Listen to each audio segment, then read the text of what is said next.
অৰুণোদয় আঁচনি আমি ৩ আগষ্টৰ পৰা বিতৰণ কৰাৰ কথা আছিল। ইয়াক এতিয়া আমি ১ আগষ্টৰ পৰা দিম। যোৱাবাৰ যেতিয়া মই ফেচবুক লাইভ কৰিছিলোঁ, বহুতে মোক কৈছিল যে মামা এইবাৰ অৰুণোদয় দিব নালাগে, অৰুণোদয়ৰ পুঁজিখিনি চৰাইদেউ আৰু শিৱসাগৰ জিলাত দিয়ক। আমি ইমান ডাঙৰ পদক্ষেপ ল'ব খোজা নাই, কিন্তু আমি এটা সিদ্ধান্ত লৈছো যে চৰাইদেউ, শিৱসাগৰ, যোৰহাট আৰু গোলাঘাট জিলাৰ অৰুণোদয় হিতাধিকাৰীসকলক এইবাৰ আমি ২৫০০ টকা দিম। অৰ্থাৎ ১৫,০০০ টকা বানত গুৰুতৰভাৱে আক্ৰান্ত পৰিয়ালে পালে। অতিৰিক্ত কৰি ১ আগষ্টৰ দিনা বানত আক্ৰান্ত হওক বা নহওক, কাৰণ প্ৰভাৱটো সকলোৰে হৈছে, কোনোবা প্ৰত্যক্ষ কোনোবা পৰোক্ষ, শিৱসাগৰ, যোৰহাট, চৰাইদেউ আৰু গোলাঘাট জিলাৰ প্ৰতিটো পৰিয়ালক আমি অৰুণোদয় ২৫০০ টকাকৈ আগবঢ়াম। অৰ্থাৎ ১৫,০০০ টকা আমি গুৰুতৰ আক্ৰান্তসকলক দিলো, অতিৰিক্ত আৰু ২৫০০ টকা অৰুণোদয়ৰ পৰা পালে, ১৭,৫০০ হ'ল। ইয়াৰ বাবে বাকী জিলাৰ অৰুণোদয় হিতাধিকাৰীসকলক অকণমান টকা এইবাৰ আমি কম কৰি দিম। মোৰ বিশ্বাস কোনেও তাৰ বাবে আমাক বেয়া নাপাব।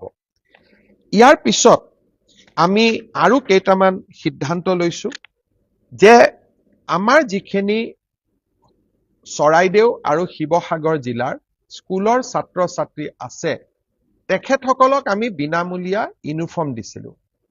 কিন্তু এতিয়া ইউনিফৰ্মবিলাক নিশ্চিতভাৱে ভাল হৈ থকা নাই। অহা এসপ্তাহৰ ভিতৰত আমি প্ৰতিখন স্কুল মেনেজিং কমিটিক আকৌ এবাৰ ল'ৰা ছোৱালীৰ ইউনিফৰ্ম যাতে প্ৰস্তুত কৰিব পৰা যায়, তাৰ বাবে আমি ইউনিফৰ্মৰ টকা আকৌ এবাৰ মুকলি কৰি দিম। অৰ্থাৎ আগতে যি ইউনিফৰ্মৰ পুঁজি পালে, এতিয়া সিমান ইকুৱেল পুঁজি আমি আকৌ এবাৰ মুকলি কৰি দিম, যাতে আমাৰ বিদ্যালয়ৰ ছাত্ৰ ছাত্ৰীসকলে ইউনিফৰ্মযোৰ স্কুলত পিন্ধি যাব পাৰে। যাৰ ইউনিফৰ্ম নষ্ট হ'ল, তেওঁলোকৰ যাতে কোনো অসুবিধা নহয়। ইয়াৰ উপৰিও আমি সিদ্ধান্ত লৈছো যে অহা ১ তাৰিখৰ পৰা আমি বিদ্যালয়সমূহলৈকে পুনৰ এবাৰ বিনামূলীয়া পাঠ্যপুথি প্ৰেৰণৰ কাম আমি হাতত ল'ম। অৰ্থাৎ আগতে এবাৰ বিনামূলীয়া আমি পাঠ্যপুথি দিছিলোঁ, পাঠ্যপুথিবিলাক বেয়া হৈ গ'ল। এতিয়া আমি আকৌ এবাৰ আমি পাঠ্যপুথি বিতৰণ কৰিম। দ্বিতীয়তে, শিৱসাগৰ আৰু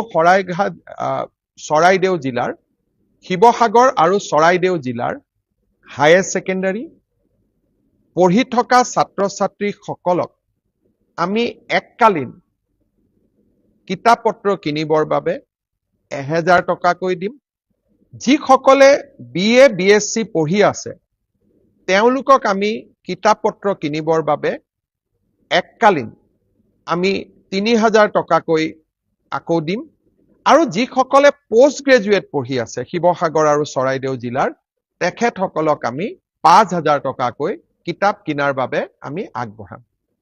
আকৌ এবাৰ মই ৰিপিট কৰি দিছো, স্কুলৰ ইউনিফৰ্মৰ কাৰণে প্ৰাইমেৰীৰ পৰা ক্লাছ 10লৈকে ইউনিফৰ্ম নতুনকৈ কিনিবৰ বাবে বা ইউনিফৰ্ম দিবৰ কাৰণে আমি ইউনিফৰ্মৰ পুঁজি আকৌ এবাৰ যোগান ধৰিম। দ্বিতীয়তে, বিনামূলীয়া পাঠ্যপুথি আমি আকৌ এবাৰ যোগান ধৰিম।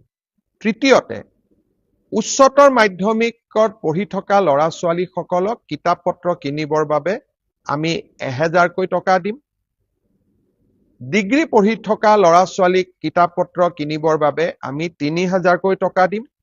আৰু বিশ্ববিদ্যালয়, চৰাইদেউ আৰু শিৱসাগৰ জিলাৰ যিসকল ছাত্ৰ ছাত্ৰী বিশ্ববিদ্যালয়ত পঢ়ি আছে, তেওঁলোকক আমি এককালীন ৫,০০০ টকা আমি আগবঢ়াম।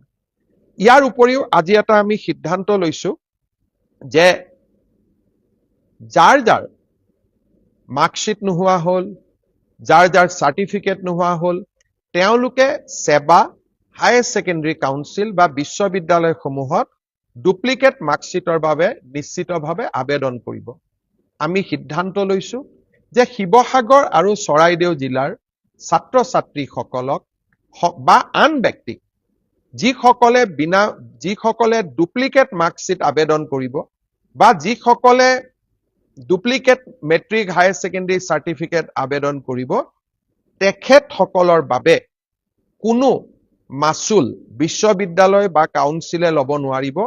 ই সম্পূৰ্ণ বিনামূলীয়াকৈ উপলব্ধ কৰাব লাগিব। এই সিদ্ধান্তও আজি চৰকাৰে গ্ৰহণ কৰিছে। এতিয়া ইয়াৰ নেক্সট ষ্টেজটো কি? ইয়াৰ নেক্সট ষ্টেজটো হ'ল যে অহা ৩-৪ দিনৰ ভিতৰত আমি সমীক্ষা চলাম যে কাৰ কাৰ ঘৰ ভাঙি পৰিলে, কাৰ কাৰ ঘৰ ডেমেজ হ'ল, কাৰ কাৰ ফিচাৰী নষ্ট হ'ল, কাৰ কাৰ খেতি পথাৰ নষ্ট হ'ল, আৰু কাৰ কাৰ পশুধন নষ্ট হ'ল, আৰু কাৰ কাৰ তাঁতশাল নষ্ট হ'ল।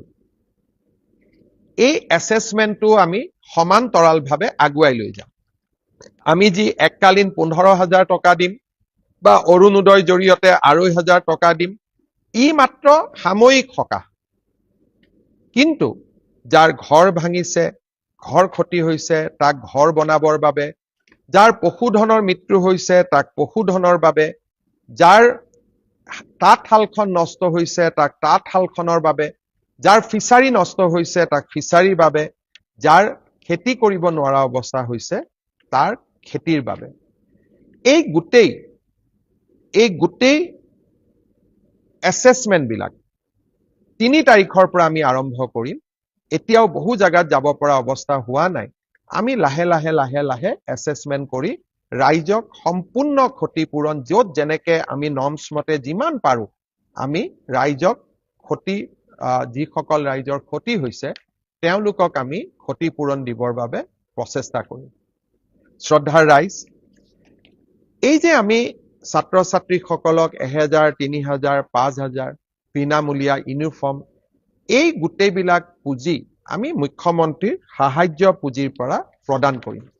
যোৱা কেইবাটাও দিনত মই দেখিছো যে 18 তাৰিখৰ পিছত মুখ্যমন্ত্ৰী সাহায্য পুঁজিলৈ মাইক্ৰ' ডনেশ্যন সৰু সৰু 500 টকা, 1,000 টকা কৰি 4,610 গৰাকী ব্যক্তিয়ে আমাক ডনেট কৰিছে আৰু 60 লাখ টকা এই ধৰণে জমা হৈছে। আৰু কিছু ব্যক্তিয়ে যথেষ্ট ডাঙৰ কৰিও সহায় কৰিছে আৰু সেইসকলৰ নামো মই কোনোবা এটা লাইভত নিশ্চয় কৃতজ্ঞতাৰ সৈতে ল'ম। 2-1জন ব্যক্তিয়ে মই একেদিন ইনষ্টাগ্ৰামত দেখিছো যে 2-1জন ব্যক্তিয়ে তাতে কৈছে মই ইমান টকা দিম, তাকে লৈ ইনষ্টাগ্ৰাম ৰীল ঘূৰি আছে। কিন্তু নীৰৱে সহায় কৰা মানুহৰ সংখ্যা বহুত। আৰু এই নীৰৱ দানৰ দ্বাৰা মুখ্যমন্ত্ৰী সাহায্য পুঁজিত এতিয়ালৈকে আমি 26,58 লাখ টকা লাভ কৰিছো। 26,58 লাখ আৰু 60 লাখ। এই গোটেই সমুদায় দান আমি এনেকৈ শিৱসাগৰ, চৰাইদেউ, যোৰহাট আৰু গোলাঘাট জিলাৰ বানপীড়িত ৰাইজৰ মাজত আমি বিতৰণ কৰিম বিভিন্ন ধৰণে ইউনিফৰ্ম, বুক গ্ৰাণ্ট, আৰু চৰকাৰী নিয়ম নীতিয়ে যি ঢুকি নাপায় তাক আমি মুখ্যমন্ত্ৰী সাহায্য পুঁজিৰ পৰা আগবঢ়াম। মই কাকোকেই নকওঁ যে আপোনালোকে মুখ্যমন্ত্ৰী সাহায্য পুঁজিত দান দিয়ক, কিবা আগবঢ়াওক, কাৰণ 2-1জনে ইয়াৰ ওপৰত দিয়া কমেণ্টে সঁচাকৈয়ে মনবোৰ কৰবাত নহয় কৰবাত বেয়া লগাই দিয়ে।